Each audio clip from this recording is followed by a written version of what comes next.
Are you a driven lawyer, yet find yourself stuck in the grind without seeing the business growth that you desire? Do doubts about your business development skills hold you back from achieving your professional goals? When you think about networking, does it feel more like a chore than an opportunity? If you're nodding along listening to this, you are not alone. Today's episode is a game changer for any legal professional looking to transform their legal practice. I am delighted to welcome Steve Fretzin to the show, a seasoned coach in legal business development and the host of the Be That Lawyer podcast. So if you want innovative strategy and actionable insights to take your legal practice to new heights, this is an episode that you cannot afford to miss. Enjoy the show. Steve, welcome to the show. So happy to be here, Charlene. How are you? I'm really good. Thank you. It's so good to have you on the show after being a guest on your show. Yeah, and it's wonderful to be here. And you've also been so kind as to speak to a number of my roundtable groups, which I so appreciate. And they all thought the world of you. And I'm still bringing back the some of the things that you taught us as relates to how we meditate and how we, give ourselves gratitude and think about how far we've come. And I was just so impressed with the work that you've done for me and for my lawyer clients. Oh, I appreciate that, Steve. Well, it was a pleasure and real honor to be invited to your roundtables. And that's actually something that I would love to talk about a bit later on in the show. But perhaps to start off with, I would love to ask you, what would you define as your professional superpower?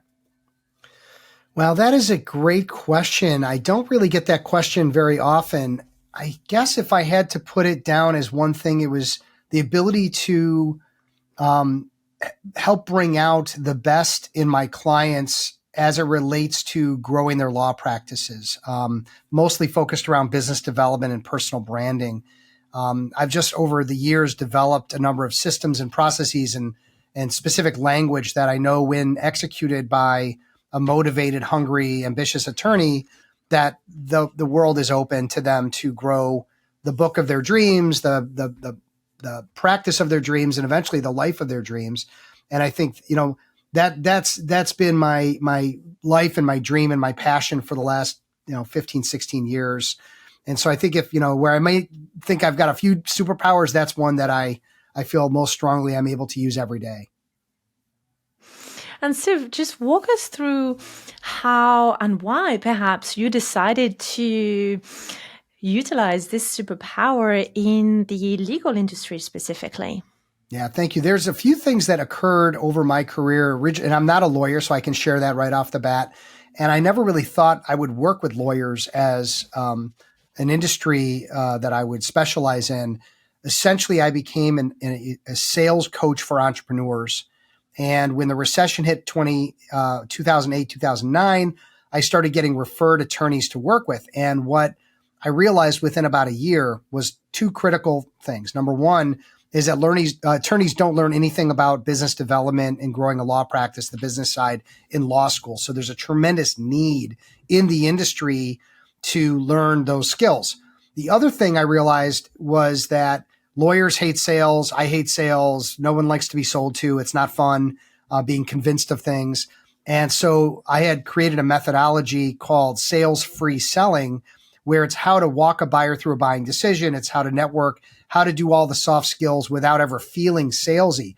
And if you take, 2 and 2 and it equals 4, that's exactly what happened. So the industry that has a tremendous need aligned very well with a very sales-free system that I was teaching. And that's how things came around, and decided to specialize after just doing it for about a year and a half, that legal was the audience and the industry that I wanted to focus on. And it's been absolutely wonderful ever since. That's pretty great. I love that you share the story on how you specialize in the legal industry. And perhaps I will share a little bit of a story as to how I got to know you and how I first came across your amazing work was through reading your book, which I think is absolutely terrific. So I have a copy here. You see, I'm a bit of a nerd when it comes to your book. I think they're absolutely terrific. So I want us to take a moment to talk a little bit about this book, Legal Business Development Isn't Rocket Science. I love all the references that you make to it and this idea and this concept that you almost demystify sales for attorney. Do you want to tell us a bit more about that? Yeah, I'm happy to do that. It really is a learned skill. I know there's a lot of attorneys that look at other rainmakers and say he or she is a natural born rainmaker. And I think in the 70s, 80s, and 90s, there were people who just outworked or outshined or just had the personality to go out and develop business. And everybody sort of, talked about them at the water cooler back when there were water coolers. And what I'm really trying to put out there in this book is that everything around business development, marketing, branding, networking, et cetera, they're all learned skills. They're all things that the most introverted attorney could do and the most extroverted attorney can do.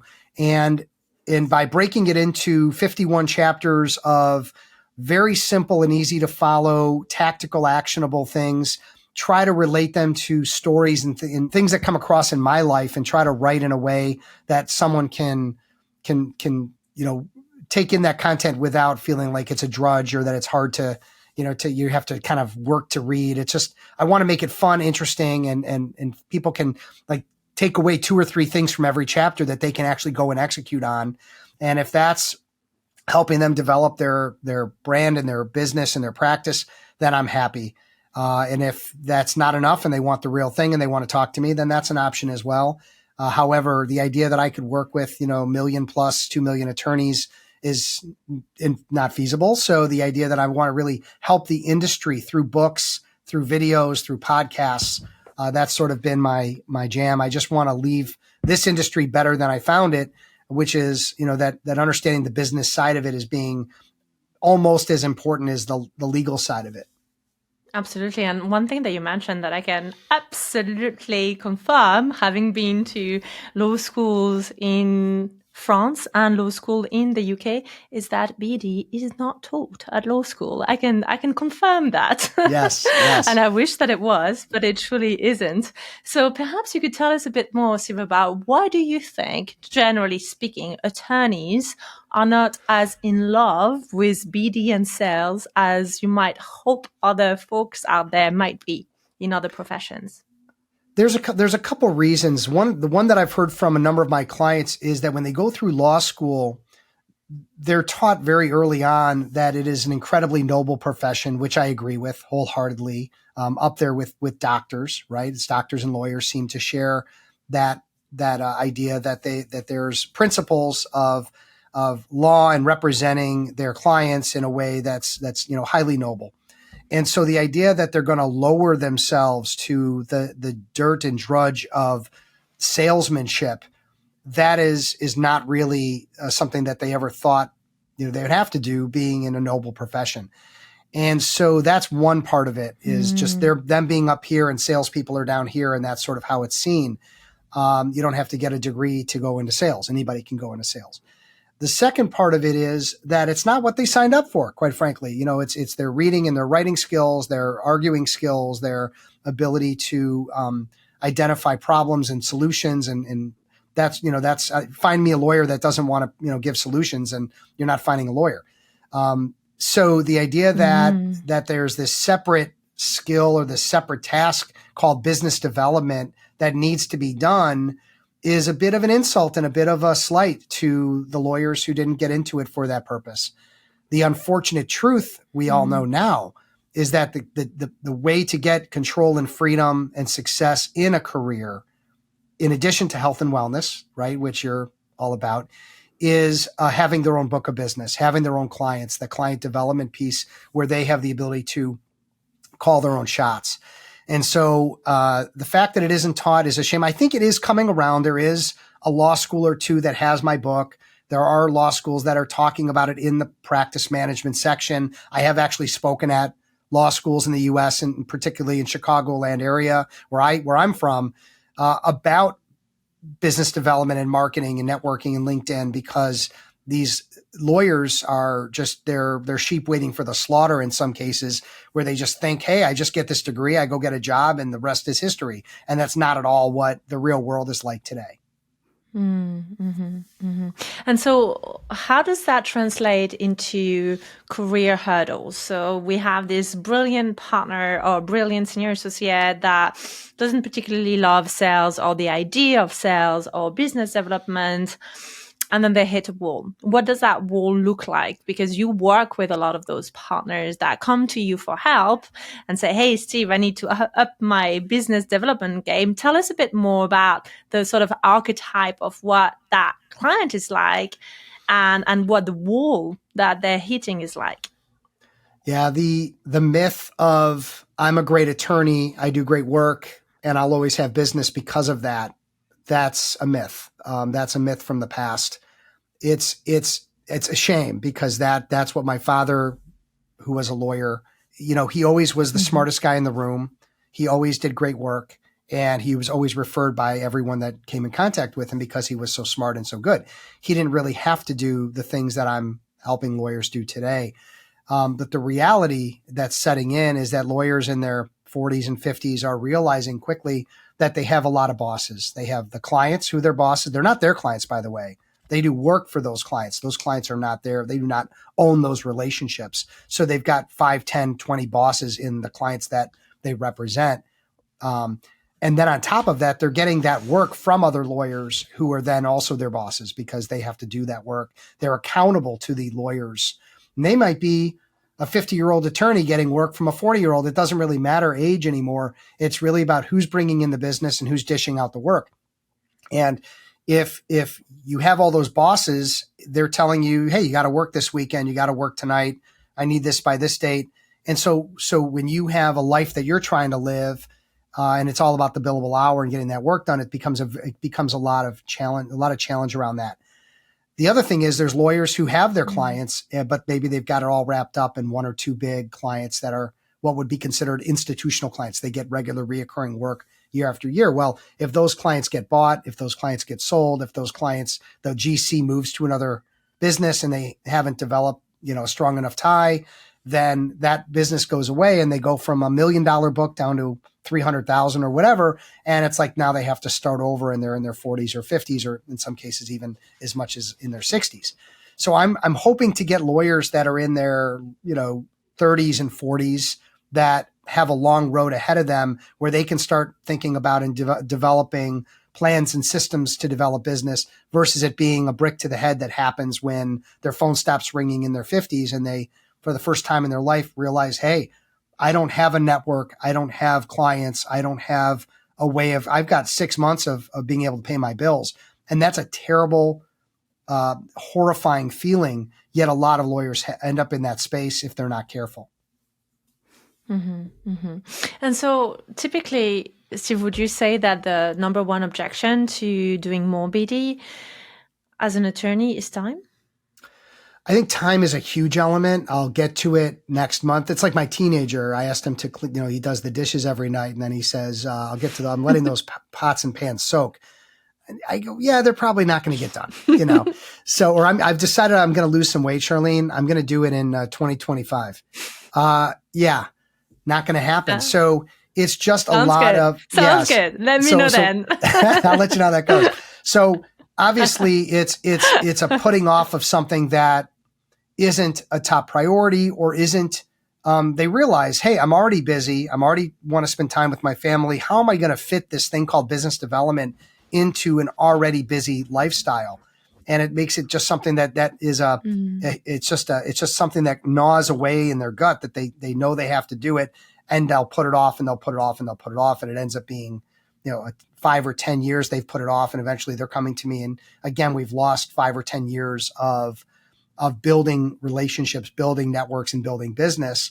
And again, building a sustainable platform of full pipeline that can create not only great wealth, but great freedom and the ability to direct your career versus being dictated by others.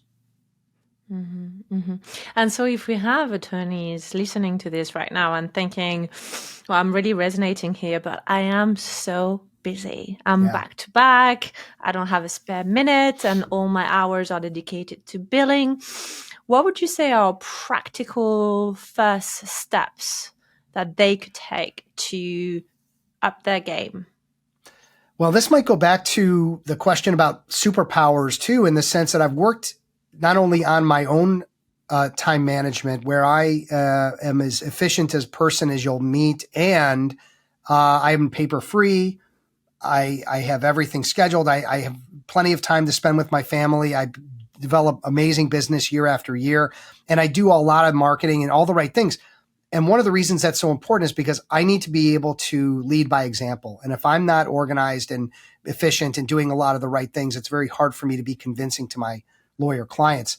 So the superpower is being able to ask a lot of questions, understand how the attorneys that I'm interviewing or evaluating are spending their time, and identifying that there's tremendous gaps in the things they're doing that are not producing value for their time, things that they should be delegating, things they should be dropping, things they should be saying no to. And I've got, hundreds and hundreds of examples of that. But those are things that I can personally help with. If a lawyer's listening and they want to do it on their own, a great way to start is to essentially, the way you track your time for, your day around the law, track your day or 2 or 3 around what you actually did all day. Just start at 7 a.m. and end at 7 p.m. and just write down every 15 minutes. What did I just do? What did I just do? What did I just do?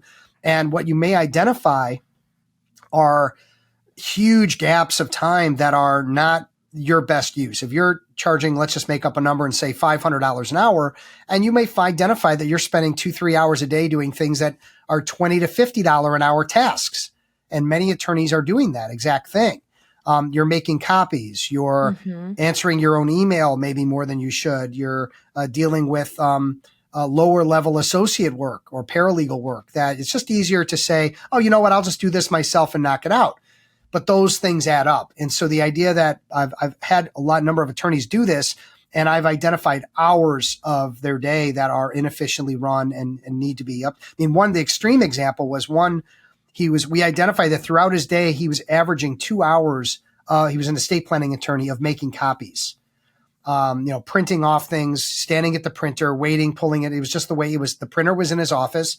He needed to print a lot and he did it. And it was 2 hours of his attention and time. Well, if you do the math on that every day over a period of time, that adds an extra week to his month every month of time that he gets back by saying, you know what, I'm done.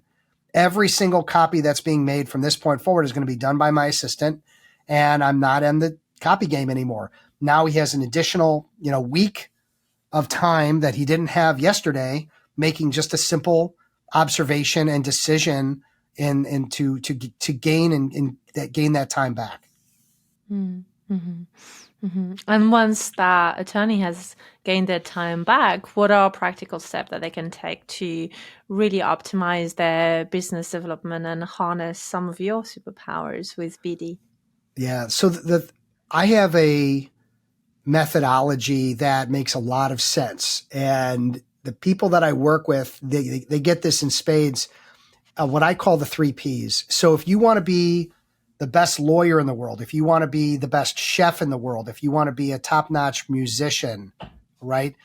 These three Ps work so well for that. So the first P is plan.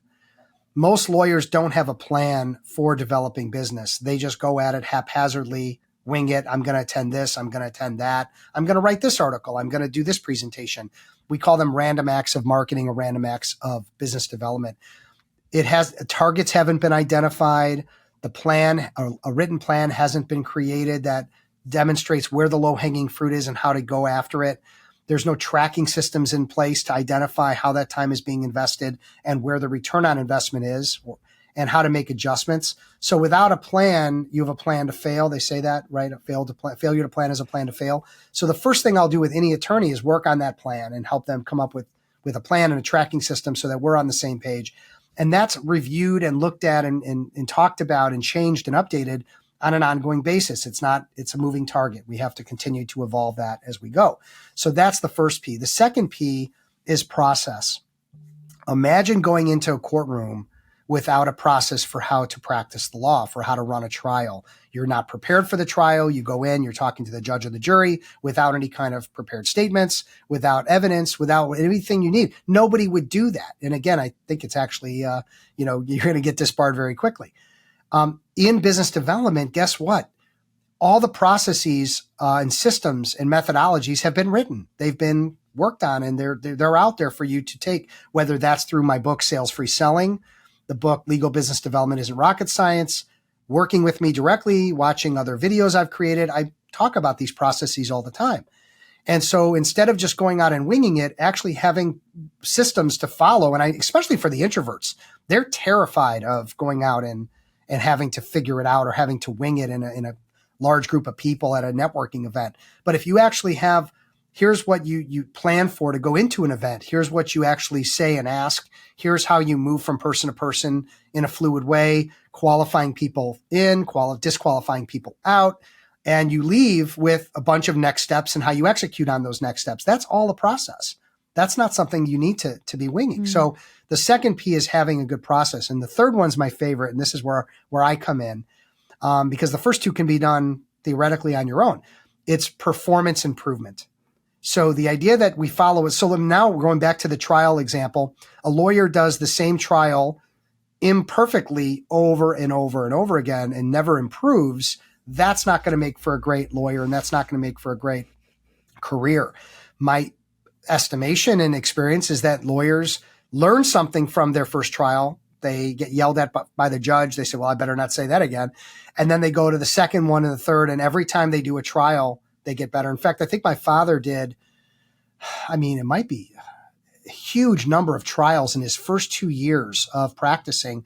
He says he got more experience in the first 2 years than some lawyers will have in their entire career in a courtroom, because that's how he, but he got better and better and better. And eventually, again, nobody's a better trial attorney than Larry the lawyer, my father. Okay. So what's my point? My point is that I can teach you a system. And then what we need to do is we need to try the system, attend that event, have something go right, have something go wrong, and then understand what went wrong, talk to me about it, learn from it, get better, and go at the next event with a new way of asking, a new way of telling, a new way of approaching it, and then learn from that and get better and better and better. So another example would be if you make a great, you think you make great souffle, all right?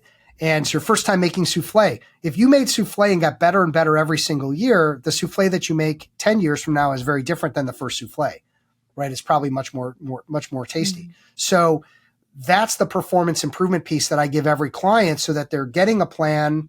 We're working on it together. We're getting those processes in place. And then we're making sure that they never look back, that they're always improving. My goal is that every attorney I work with becomes so good that they can teach what I don't, if they want to take my job, that's okay. But they can teach what I've taught them, so they can actually become a leader in their firm and teach great skills. And I've had a number of attorneys do that. But that's really the secret sauce of how I'm creating rainmaking assassins all over the country. And typically, what do you find to be the most powerful platform for business development for attorneys? That is a really good question. I think the answer you're going to love is it depends. So part of what I do with every client is try to understand, identify who are their targets, who are the clients they're looking to meet, what's that client persona, who are their best referral partners, who are the lawyers and the other professionals that are most likely to refer them business. And then we want to choose the marketing channel and that is best suited for that. For some attorneys that want to get out on TikTok and Instagram, and they're dealing with consumers generally, and they want to come up with something like that, then that might be their best channel. For many of my business to business lawyer clients, they're going to look at LinkedIn. We're going to talk about podcasting. We're going to talk about writing and speaking and again, where can they demonstrate their authority and demonstrate their expertise in front of the largest number of buyers and referral partners that's possible. I have found for myself that podcasting has been a dream come true on a number of levels. Not only do I get to meet lawyers and great legal experts like you, Charlene, but people are able to feel like they really know me and understand my expertise by listening to my podcast, understanding that I'm adding a lot of value in these conversations around business development for lawyers. And they'll call me up and say, hey, I've been listening to your podcast for a year. I feel like I know you. I'm actually excited to talk to you and hear your voice in person. It's almost like a little celebrity in some ways. And it's like they're pre-sold, they're preconditioned to want to work with me versus any other coach that may be out there. And there's at this point hundreds and hundreds of, business development lawyer coaches. And so how are you differentiating yourself and getting in front of those folks is really the key. So the answer is it depends, but we try to figure out why it depends and what the best direction is to go before we start spending money or time. Of course. And so once you've identified 1 or 2 or 3 platforms, being podcasts, being LinkedIn, as you mentioned, would you then go back to your 3 Ps methodology and go, right, we've identified a platform. Now we're going to plan when we're going to post on LinkedIn, then we're going to have a process in place, and then we're going to assess the performance improvement and make sure that that's in place as well? Yeah. Other than death, a lot of good things happen in threes. So the 3 Ps methodology, and then also, yeah, okay. Yes, I love that. There we go. And then from a planning perspective, I can just share that it also comes in threes. So we start with what's your objective? What are you looking to accomplish? We break that into strategies, and that's what you and I are talking about. So 3 strategies might be leveraging past and existing clients for additional work, quality introductions, development of new strategic partnerships. Another strategy might be LinkedIn to build a brand and to make inside connections and get referrals that way. And then a third one might be, okay, I'm going to start a podcast. All right, great.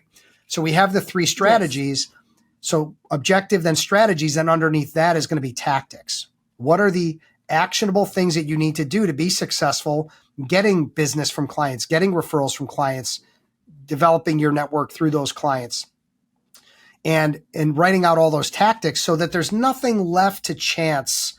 There's nothing left to, again, wing it. It's all now written out as some planning steps, some execution steps, and some follow-through steps, all tactics within that particular strategy. And if we do that for each strategy and that becomes the plan, then it's very hard to fail because everything is dictating and showing you the path ahead of yourself.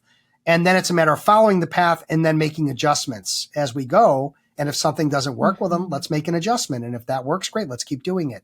And that's what most attorneys are not, again, really getting is that roadmap, that high-level GPS system that's helping them go in the direction that's going to be most fruitful and efficient versus like, hey, I'm tossing you a compass. Let's go north, figure it out. That's not going to be a great strategy for time saving and also for efficiency and growing a book of business. Mm-hmm, mm-hmm. And you've just spoken about the importance of podcasting for growing a book of business. That might surprise some of our listeners out there, perhaps partners thinking that they've been on the fence about podcasting. Perhaps they are consumers of podcasts, but perhaps they're still on the fence about being a host or being a guest. What would you say to partners out there listening and just still deciding? I think in this day and age, almost everybody has a couple of podcasts that they love and they listen to and they consume. But what about being a host or being a guest? What could you tell us about that? I mean, being a guest is sort of a no-brainer from a standpoint of your ability to get basically free promotion, free social media content, potentially like I create videos, and content around for my guests and give that to them so that they can share and utilize that. Because the podcast, like you're interviewing me, this is great for me from a standpoint of people understanding my value and understanding where I'm coming from. When I interviewed you, same thing, right? Everybody's now understanding Charlene's value in the marketplace. And, we're creating assets that are very useful. So being on other people's podcasts, if you can target the right ones that make sense, that have your audience, your targets, I hate to say targets, but that's kind of what they are, like the prospective clients and strategic partners that you want to be coming to you for work. deciding to do a podcast is a big decision. It's a big decision from a time perspective, from a financial perspective. And I'm just going to put it out there. I don't know that it's for everybody. Not everybody has a voice for radio. Not everybody is going to have the commitment and the energy for it. And so I would say, think about all the different channels that you might be better. If you're a great writer, maybe writing is a better way to go than podcasting. For many attorneys, though, that have a great voice, that feel very comfortable talking and asking questions and listening, there's so many reasons why podcasting is an exceptional way to go. Number one, think about all the great people you can meet. Now, if you do it just yourself, just talking, that's fine. A lot of people do that. I'm not a huge fan of just listening to people rant on about a topic. It's, to me, not as interactive and interesting. However, there are a few that I do listen to that do that. So that's one way to go. But here's what they're missing. They're missing the ability to meet potential prospects, to meet potential strategic partners, to get to know people on another level. And so that's one element of podcasting that's truly remarkable. The second piece of it is all of the content that you're creating. So it's audio, it can be video, it can be transcripts, it can be written. And all of that content that you're creating can be repurposed and put on your website, repurposed and put on social media, repurposed and put on all the different various channels, including YouTube and Instagram, et cetera, et cetera. And so there's marketing channels that are better for some industries than others. And I'll tell you, this is an interesting twist. I set up years ago a video-based training platform for lawyers called the Origination Station, which is a very clever name, I think. And it had all this great video, and I was going to sell this for X amount a month or X amount a year. And all the lawyers were going to come to this very inexpensive way to get me as their coach via videos that I'm creating, high quality videos. It did very poorly. And what I didn't realize is that lawyers have a really hard time just sitting and watching video. They're busy working. And I never realized that audio is the ticket, that they will listen to my podcast and other podcasts when they're working in their office, when they're driving in, when they're on the train, when they're walking their dog, when they're doing laundry or dishes. It becomes a background thing that they can do as they multitask. And who doesn't like to think they can multitask, and who doesn't like to multitask?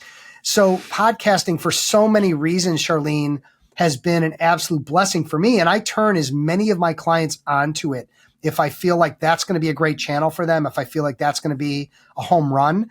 One of my most introverted, uncomfortable clients recently decided to do one, and he couldn't be more excited. He could not be more. I was finding, how do I get this guy excited about marketing and growing business? And he's like, I don't think I've ever seen him as excited about anything as this concept that he's got, and how he's already interviewed a number of people, and it's just a matter of getting it out there and executing. But he's really juiced up about it, and so am I. But that's why podcasting, above all others for me and for many lawyers, it might be the ticket. And we see much more law firms now launching their podcast than ever before. Just this year, I've seen so many law firms do their launches and have their own podcasts. It's been a really marvelous trend, hasn't it, in the legal market? Yeah, it has. And there's, again, it's something that you have to, just like anything, you have to be consistent. You have to improve. I think I've done 350 episodes in just about 4 years. And if you go back and listen to the first 50 or go and listen to the last 50, you're going to notice a very different interview.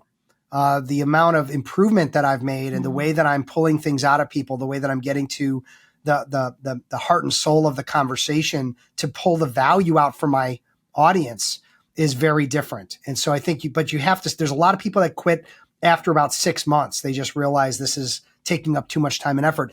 The other thing I'll share real quickly is from day one, from the get-go, I knew this was an investment, and I hired an editor in a production company, and I already have a social media assistant in place. Having that in my corner where I can record an episode, send it off to my production team, and I'm basically done. I love that. If I had to sit in and edit and produce and this, that, and create all the social media content around, no. So going back to time management, right? these are the things that we need to do. Get the people who do this best to work with you and let you do what you do best. And what I do best is interview people. What I don't do best is all the other stuff around it. So I'd rather hand that off. So I would say get a budget together for it and know that you should stick with what you do best and let other people do what they do best. And I think, Steve, that has so much impact in many more aspects than just podcasting. It's true for any part of BD, right? If there is something that you have a special talent of expertise, you're perhaps time poor because of a very busy schedule, but you are an expert, you can hire someone to support you with your LinkedIn content. Even if you're the one that is writing it, you can hire someone to help you manage it and schedule it and post it and hashtag it and all the good stuff that you may not want to do. So this objection of I either don't have time or I don't know my way around LinkedIn, as an example, because I hear this on a daily basis from partners I work with, I think is no longer an objection if you delegate it to someone who has that expertise. Yeah. And delegation should be taught, time management should be taught in high school and beyond. Executive functioning at a young age could change the course of our world. My teenager who has, ADHD and all of that fun stuff, man, his executive functioning is so low. And I wish he would listen to me and take my advice, but of course I'm his dad, so that's out. But it's definitely something that should be taught. And one of the key things that lawyers, again, make a mistake is, I'm a smart person. I can figure this out and I'll just do it myself and save a buck. And you're really not saving money. What you're doing is you're losing billable hours. You're losing business development time because you're not effectively delegating everything you possibly can. So that's sort of a tenet of time management 101 is figure out, again, what's your value and get rid of everything. And podcast production and editing and social media, that's absolutely all delegatable. It really is. And I think that there is a lot we can learn from knowing how to tap into different people's expertise and not procrastinating because we don't have time or we don't know how to do something. It's just get someone who is an expert in that field, someone like you, so that you can do your BD in the most powerful way. Another topic that I wanted to explore a little bit, Steve, because I've been so privileged and honored to be a part of your roundtable, is the concept of roundtable as a business development initiative. For our audience, tell us a little bit more about what they are, what is the benefit, what is the time investment. Tell us a little bit about your roundtables. Sure. Thank you. I appreciate that. So one thing that I recognized years ago was that many managing partners and rainmakers feel a bit alone and feel like a little bit on an island. If they're already top in their field or they're already building, the strongest book of business at their firm, or they're on their way to, they've just made equity and they don't feel comfortable necessarily talking about their problems with other members of the firm, showing weakness. They'd rather have a family of rainmakers from around the country, around the world, that they can, speak in a confidential environment, share ideas, solve problems, work on their businesses together outside of the legal, component. We're not talking about the law. We're talking about how do we grow and sustain and continue to build business year after year. So sharing their goals, being held accountable, not by me, but by a group of their peers to achieve their goals, to know that if they haven't done business development, that they have to come back with their tail between their legs a little bit and explain, that they got sidetracked and that they will recommit to getting back on board with that. There's just so many ways that they can benefit from being in a group of like-minded professionals that are like them.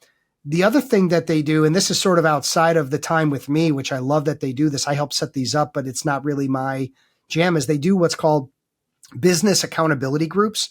So it's like, if I don't like to work out, but I know that if I'm meeting a friend to go work out and he's expecting me or she's expecting me 3 days a week, I'm going to be there. I'm not going to blow off that person and have to deal with it, or just know that I did that, wasn't encouraging me to go. If you're meeting with a personal trainer, if you're meeting, like I do Pilates, I've been doing Pilates for a year, and I go to the class and they're expecting me at the class and I paid for the class and I just have gotten into a routine of that. If I just had to do Pilates in my basement, I would have the most expensive, basement coat rack that exists, because I wouldn't be doing it. What's the encouragement? What's the incentive? So the idea that they have set up groups of attorneys that all need and want to do business development, sometimes find it can get pushed down, and having that hour a week to get on a call with 4 or 5 other, rainmakers, say, hey, here's what I'm going to do for the next hour. Go do it, and then come back and say what they did. And also they talk about some things too, but it's a very powerful addition to what I'm doing with them, which is really, having them facilitating very high level meetings, bringing in amazing guests like you, Charlene, and others that have something really important to share and that helps them be their best selves. And so I'm running currently 4 of those groups, and they're just unbelievable. And every member is, again, goal is to do better than the year before, better than the quarter before, and they're all working towards those goals. And in many cases, they're all hitting their numbers, which is just amazing. And I think in many ways, when you have that group energy, it really fuels that co-creativity and that ideation, and the concept of being with other rainmakers or other peers of the same status or being partners as well can really be a wonderful platform for creation and to get the support that you need. Yeah. And sometimes it's not just about business development. Sometimes we have to talk about how difficult it is to hire, new associates, or we talk about culture. We talk about, the marketing side of it. We look at each other's websites. We look at each other's LinkedIn profiles. We give each other feedback. And again, you're just not always getting that, or maybe rarely ever getting that, that kind of feedback from again, your peers. So it's really been a wonderful program. I'm very honored and thrilled that I'm able to do that with lawyers that many of them are past clients of mine who have been very successful. And now I've got a way of keeping them kind of in the groove for years and years after we're done working together. And like I say, having been part of a few of your roundtables, I found the group dynamic to be quite terrific, and the partners were just great, really great attorneys. Yeah, I'm very fortunate that, when you deal with smart, motivated lawyers and rainmakers, they also happen to be very nice people. So I'm working with the nicest, most wonderful lawyers that anyone would ever get to work with. Not everyone in the legal profession can say that. Sometimes, you're dealing with difficult people. Sometimes you're dealing with people who are going through a lot of depression or going through all kinds of things. And I do get some people that need some brightening up from time to time, or motivation from time to time. But I'm just very fortunate. I mean, you think about the people that are going to engage a coach.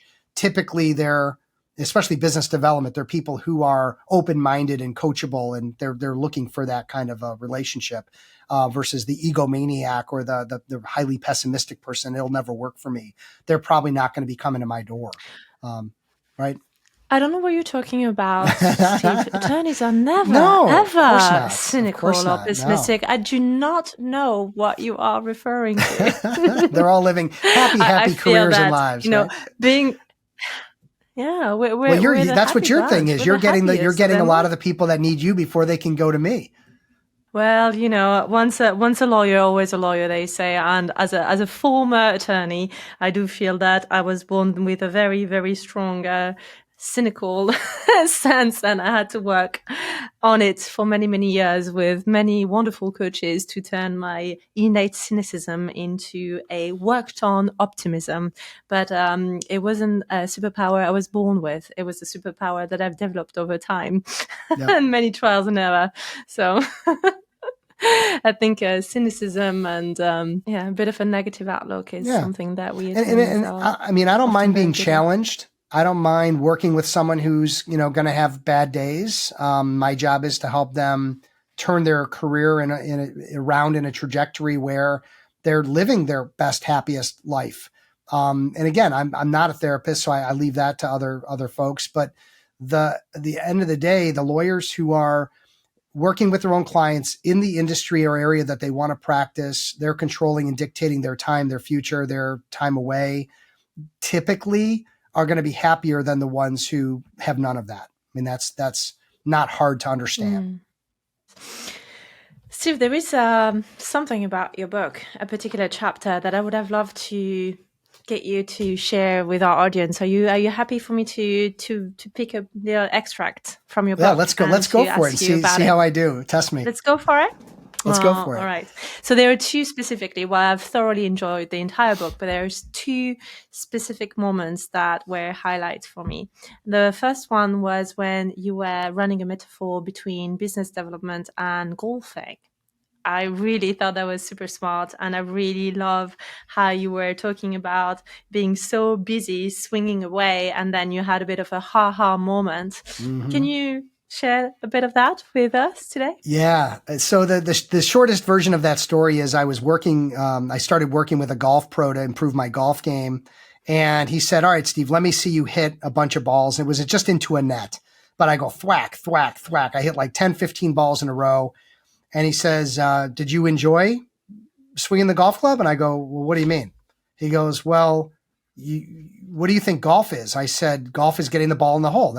You hit the ball and get down there. He goes, well, no. I mean, the actual game of golf is the enjoyment of the swing, because that is all the game is swinging. And if you're not enjoying the swing, then what is golf? And I was like, boom, my head exploded. I was like, what is that? I've never heard that before. And he showed me how to swing a golf club as cleanly and fluidly and smoothly as possible. And now when I'm playing golf, it's not necessarily about getting the ball in the hole at the end. It's about, am I really enjoying the swing and how I'm connecting with the ball? And the better the swing you have, obviously the better the game.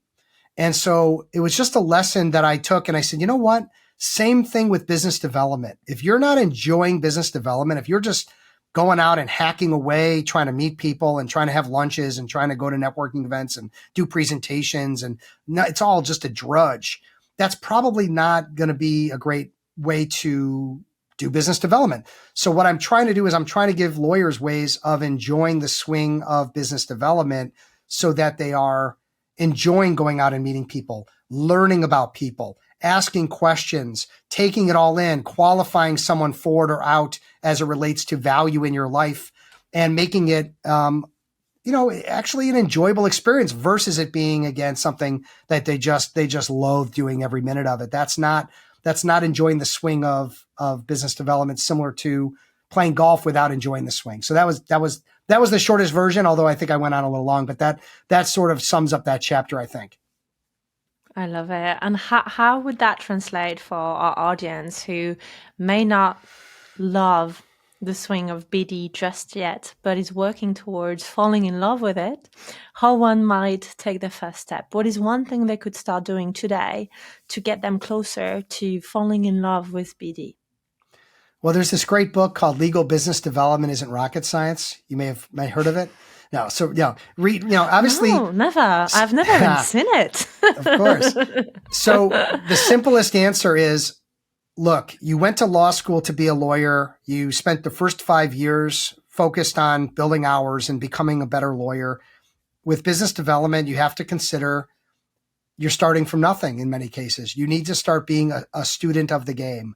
Time management, networking, business development, social media, marketing. You don't have to do it all in one day, but pick a book, pick a podcast, pick a channel, and start being a student of the game of business development, and do that over the course of 6 months or a year, slowly starting to implement things that you're learning in your life.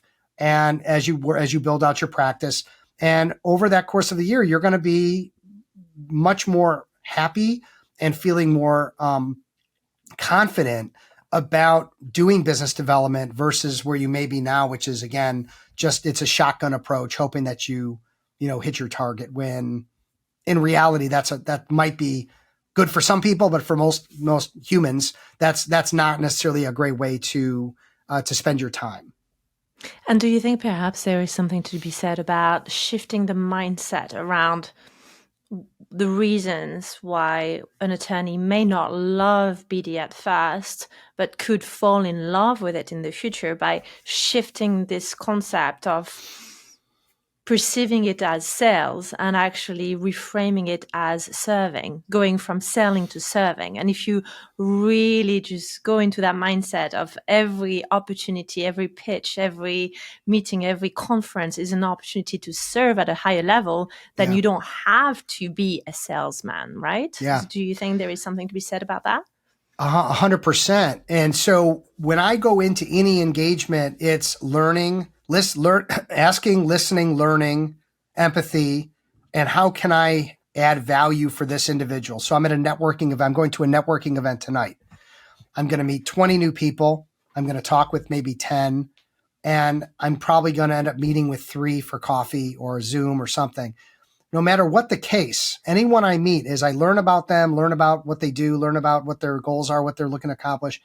I'm going to try to add value for them. So I'm not there to sell them. I'm not there to convince them to hire me. I'm not there to, any of that. I'm there to serve. I'm there to learn and listen and help. And if in learning and listening, identify that someone may need my services, great. That's up to them to decide that they want to meet to talk to me about that. But what I'm going to do is I'm going to add value for them right away, inviting them to a networking event that I run, inviting them to meet someone that I know that I think would be a good partner for them. How do I, add value? And same thing in business development. Like, let's say I'm meeting with a prospective client, or a lawyer is meeting with a prospective client. It's not about selling legal services. We lawyers know about the pitch meeting, right, Charlene? I'm going on do you do that in Europe, the pitch meeting, or no? Is that a term you guys use? Pitch meeting. Pitch meeting, yeah. It's the worst possible name for what it should be, which is really a discovery meeting. I want to meet with someone, and lawyers should want to meet with someone to understand what they do, what they need, what are their problems, how deep does that rabbit hole go, and are they in a position where they're committed to change, committed to taking action? And if so, you might be the best solution, or the person that they might feel most comfortable working with. At what point am I selling? I'm not, right? The perception is that I have solutions based on the way that I ran that meeting and the way that I made them feel. And that's not something most people are doing effectively. So I think at the end of the day, we need to think about what is the practice of law while you're solving problems and you're putting your client's interests first. Business development is exactly the same. We're all about solving problems. We're all about putting other people first if it's done the best in the right way. Okay, which means you need to have a good system and have a good process. Otherwise, you might just be turning people off because you're going out there pushing cards and selling services and trying to convince them they need you. And I had a client recently who was in intellectual property, and he would immediately find out that someone didn't have a trademark or didn't have, their patent, done the right way, whatever it might be. And he'd hard sell them to try to, this is going to happen, and this is bad, and this is going to be a bad outcome. And they were repulsed by him because he was just so aggressive and salesy. And to turn someone like that around was my greatest pleasure, because here's someone who is losing business, a tremendous amount of business, because he was being doing things in a way that was not counterproductive. He thought it was productive, it was counterproductive. And turning him into someone who could ask and listen and empathize and walk them through a buying decision versus selling them something or pitching them something made all the difference in his life. But that's the way we need to approach this, as a value and as a way of putting other people's interests first. So it's a very good point you make, Charlene. Mm-hmm. And you spoke so nicely about the importance of being ready and being prepared before a networking event. And I think that's something that is hugely undervalued by the attorneys population, but also just generally speaking by most professionals going to conferences. And I just want to make a reference to another one of your great books that I particularly enjoyed and sent a few of my clients a recommendation to read. And I'm referring to the Attorneys Networking book. And specifically, what I really liked is your approach to getting ready for networking and get ready for an event and conferences especially, and how it's not just showing up there, but it's what you do beforehand and that sort of plan and strategy. Could you give us a little bit of a summary of what is so important to shift as a mindset between I'm going to the conference and I'm just going to grab all the business card and put them in my drawers and never look at them again? And I think we've all done that, to adopting the Steve's method on how to hack your networking. Yeah. Well, we're back to the rule of 3. it's a 3-part approach. So the easiest way to think about conferences, networking, anything that you're going to attend, is to think about it like a story. I'm in the middle of watching. So I read the book years ago, All the Light We Cannot See. It's now a show on, I want to say Netflix. And so far, so good. I'm not going to do any spoilers. But there's an opening that kind of sets up what's going on. There's the middle of it, which is, the conflict and everything that's happening. And then there's a resolution at the end, right? That's every good story has good and evil, and it's got openings, the beginning, the middle, and the end. The way that I look at events and conferences and everything, it's the same thing. There's a story. The story is, the parts are different. There's a planning component right up front before you go. There's an execution when you're there. What are you doing when you're there? And there's a follow-through component when you leave. And if one of those three doesn't happen, you're putting that time and that effort at risk. And the best example I can give you is someone that goes away to this amazing conference with all these general counsels and all these great people in whatever practice area it is. They spend 3 days there talking with people, interacting with people. Everything's great. They come back with a stack of cards this high of all these people they should be following up with. And that stack sits on their desk for a week, and then 2, and then 3. And at that point, you can just take the stack of cards and throw it in the trash. It's over. You just took a 3-day conference of all that billable time and all that effort, and you wasted it because you didn't have a plan for following through on those contacts. Okay. So the planning of, I'm attending that event tonight. I've got the list of attendees. About half of them I know, about half of them I don't. I've researched those folks, so I know a little bit about them. So when I meet them, I can ask them questions that are going to be relevant to their life. They're into baseball. They're into, I know the town they're in, or I know where their firm is located, whatever it might be.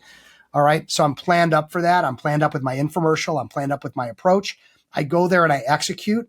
And that is learning about people to understand if they're a target, prospective client, strategic partner. How can I add value for them? Maybe I walk them around to meet other people that are going to be better for them than me.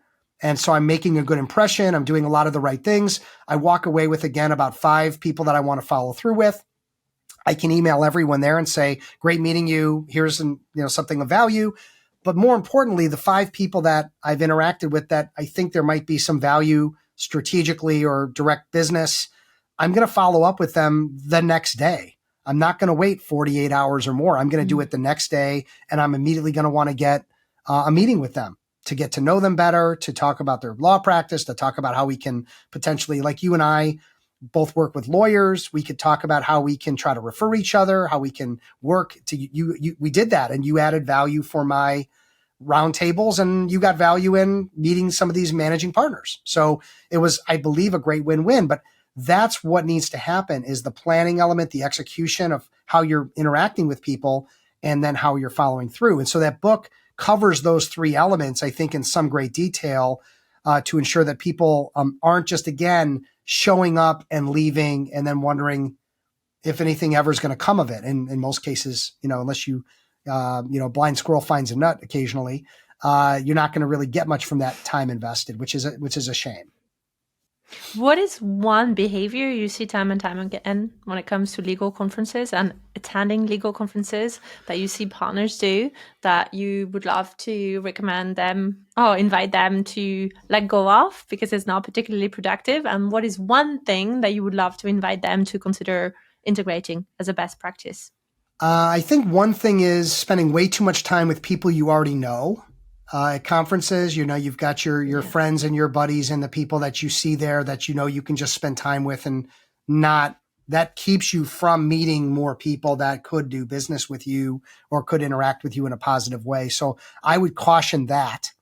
The other thing is a number of attorneys attend conferences and they know people really well that are high profile general counsel, CEOs, people that could be throwing work their way, but they're in the friend zone, right? So they have these people that can they never give them work because they're friends. And so I think coming up with a strategy, and I've worked with many lawyers on this, to turn that friendship into that and more, say friends with benefits, maybe not the best example, but friends that do business together. And so, and my father, again, going back to, we talk about him, I guess, quite a bit, but he was friends with most of his clients. In fact, one of his clients had him do his eulogy when he passed away, it's an incredible story. But that's how deeply he felt about my father, not only as his lawyer, but as his friend. And I think that's something that we if you're a great lawyer and your friends can do business with you and you're going to do well for them, don't be shy about trying to work that angle. But for many lawyers, it's a very sticky subject. They don't want to ruin the friendship. So I work with lawyers on specific strategies to help them get out of the friend zone and into the business friend zone.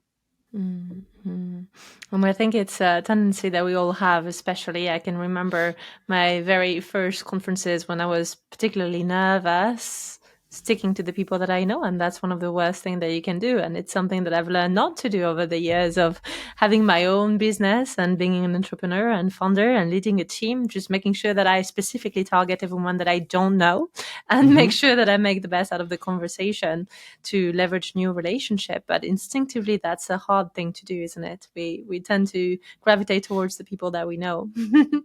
We do. And the one thing I would say, though, is if there are people that you know and those people know a lot more people than you, what I would suggest is saying, hey, while I'm hanging out with you, I know you know all these other people. Would you mind introducing me to some of these general counsels that I don't know, but you do?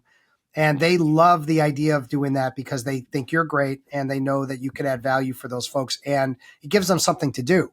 So that's what I'll do tonight is I'll probably walk some people up to some other people when I hear that, who they want to meet, and try to make some proactive introductions, all within the confines of that event tonight.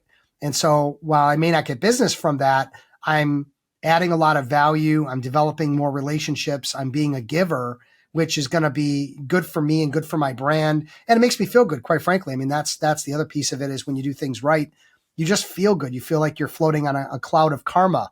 And that's a wonderful place to be. And with that event in mind tonight, which I know you're attending in a couple of hours, how long are you going to wait before you send an email, a DM to the person you've connected with who's given you their business cards? Yeah, it's probably going to be the next day. So if I pick up 5 or 6 business cards of people that want to meet. Is that a cap? Is that a max? Yeah, I would say next day is the key, because I'm fresh in their head. They remember me positively, I hope.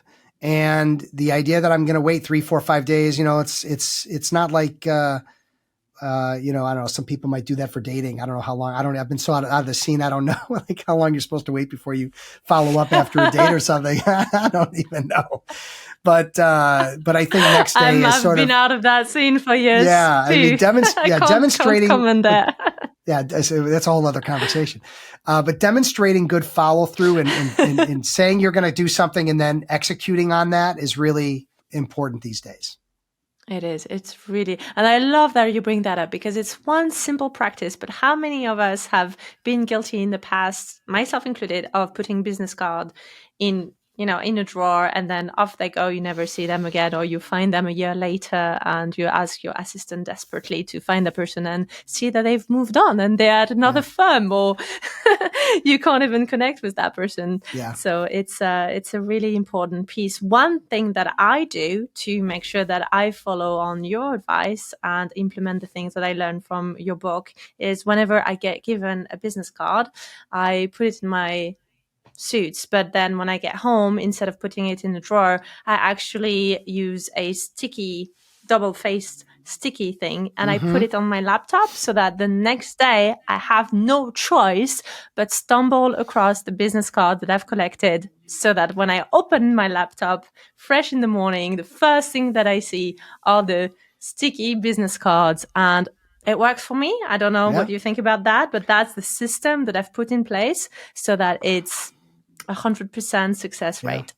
Whatever system you have that's going to ensure that you do what you say you're going to do, commit to something and execute on that commitment. If you don't do that, it's already demonstrating to the other person who you are, or how you handle business, or how you might be an attorney, or how you might be a coach or a consultant, in that you're not doing the things that you said, even the smallest things. You say you're going to do something and then you don't do it. It's a warning sign. People show up late for meetings. To me, that's a warning sign that they struggle with time, or that they may not care. about the other person's time, that it's not important to them. And those are things that people take very seriously these days. So I love the idea of getting a business card and executing on it right away in whatever strategy you need to keep it in front of you. I keep all of my tasks at the top of my calendar, and I don't finish a day without even doing those tasks or moving them to the next day if they're flexible. And that way I never have things hanging over my head that like people that have three, Tell 4, us a 5. bit more about this, Steve. Yeah. So part of time management, and the book Getting Things Done by David Allen is a great way to go, is just knocking things out. So for example, I have no unopened emails in my inbox at the end of every day. Every day I clear out my inbox so that I never have anything hanging over my head. And if it's something that a task that I know is going to take me an hour, what I'll do is I'll put that task in my calendar, schedule it as a task, and get rid of it out of my inbox. So that way it moves from one place to the other, but it doesn't go away. And if I can't do it that day, I'll move it to the next day. But essentially, I don't miss deadlines. I don't miss commitments. I don't ever have anything weighing on me that I haven't done something that I was supposed to do or that I'm going to forget to do, because my calendar and my email work so synergistically together. And I can attest to that. We've been nurturing our professional relationship for over 6 months now. And one thing that I've been greatly admirative of, and one of the reasons I wanted to explore your superpowers, is the speed at which you reply and how diligent and structured you are with the things that you schedule to do. I've been thoroughly impressed with your communication style throughout our professional communication. Now, I appreciate that. And I will tell everybody that doesn't have the same level of organization that I have, it's all learned. I am the least organized, feather on the wind, all over the place. I had stacks of business cards a half a foot high. I had files and folders everywhere. I had 300-400 unopened emails. I was that person until I read Getting Things Done and started becoming a student of the time management game. And then once you get that monkey off your back and you get organized and you realize, hey, I can keep this, as long as I keep this up, I'm not going to have to worry about all the things that I was worried about before, missing deadlines, or if I had to find someone, like you said earlier, I'd be sitting there looking through a stack of 100 cards to try to find that one person that I needed to follow up with. So all that's behind me, but that's because we need to take our time very seriously and become really, really efficient. I'm not a robot. I'm not dictating every minute of my day, in a way that makes me robotic. It's just there's certain things that I do, the tenets of that book, for example, that make me highly efficient. And that allows me to follow through with you and everyone else in a way that makes me look like I'm highly organized, which I am. And you say the things that you do. And as you know, the theme of exploring superpowers is something that is very close to my heart. And one question that I would love to ask you, for us to know more about those things that you do, what are your top mindset and habits that have enabled you to grow and sustain that amazing superpower? That's a great question. Mindset, I've always been an optimist. I don't know that there's ever been a time in my life where I wasn't an optimist. And I think that helps. The idea that I cherish every day. I don't look at if people look at my background, they'll find out very quickly that I was in a near-death experience in my 20s that radically changed how I live my life and how I deal with people, and giving my all and doing my all. And I know that when I leave this world, I don't want to have regrets about how I spent my time. So I think that sets up the habits, which are I want to have as much time with my family. I want to enjoy fishing with my son. I want to enjoy looking at colleges with him, which we're going to be doing fairly soon. I want to take lovely vacations with my wife. We were in Amsterdam and Paris over the summer. I want to do a lot more of that. And I also want to help as many lawyers as I can while I'm here improve their lives. And I want to change the practice of law, the industry of law, and how it looks at and deals with business development in a much different way than it currently does. So I think it's all kind of working together, but I don't know that I'd be able to pull it off without the time management and without, having that positive outlook that I have. If I was a negative person that was disorganized, that would not be a great, it would not be a great way for me to do all the things that I have done and want to do. Thank you so much, Steve, for sharing some of the secret sauce behind your superpower today. I've found this conversation both inspiring and energizing, and I would love to ask you, by way of a wrap up, where can our audience find you and get to know you better, work with you? Well, I'll give 3 specific answers. Number 1 is if you're interested in checking out my podcast and hearing my interview with Charlene and a number of other wonderful professionals, it's called Be That Lawyer. It's available on all podcast channels and on my website. If you just want to go to my website, fretzin.com. That's another way to get in touch with me. My email is easy. It's steve@fretzin.com.